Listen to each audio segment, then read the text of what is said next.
Assalamualaikum dan hai semua.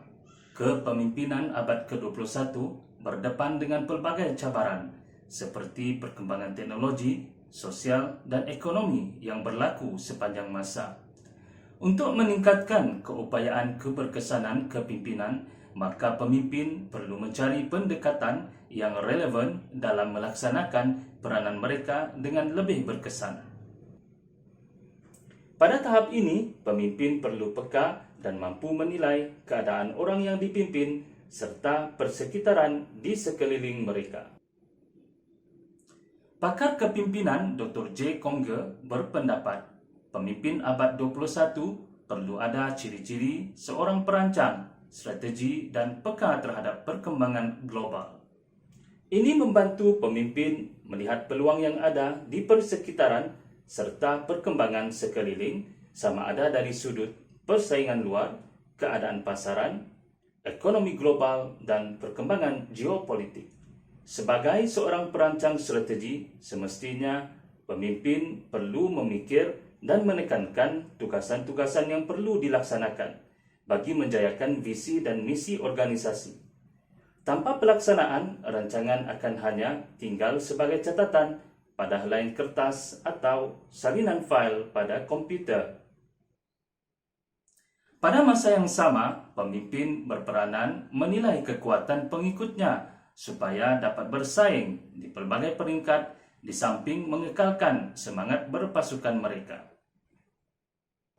Ini memberi gambaran pendekatan yang terdapat dalam teori kepimpinan kontingensi, yaitu keupayaan seorang pemimpin menilai keupayaan dan kebolehan individu di bawah pimpinannya di pelbagai tempat dan situasi. Merujuk kepada situasi semasa, teori kepimpinan kontingensi dapat dilihat pada pendekatan yang diambil oleh pemimpin-pemimpin dunia pada ketika ini.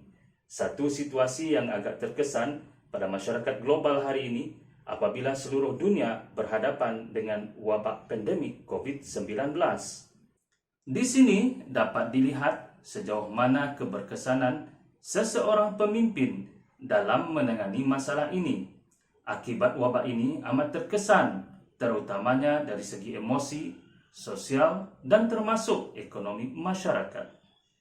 Melihat kepada tindakan-tindakan yang menitikberatkan soal keselamatan dan kesihatan warga negara menampakkan pentingnya warga negara bagi seorang pemimpin.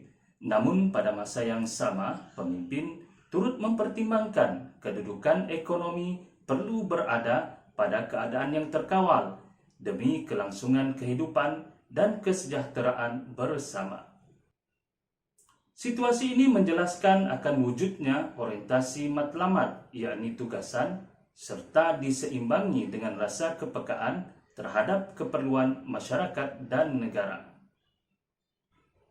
Masih lagi melihat kepada kekangan suasana semasa, beberapa kebiasaan sebelum ini bertukar menjadi perkara yang luar biasa. Hal ini ketara dilihat pada norma sosial terkini yang tertumpu kepada hubungan secara digital. Pada pelbagai peringkat organisasi, komunikasi secara virtual kini menjadi tren dalam menyampaikan sesuatu mesej atau maklumat.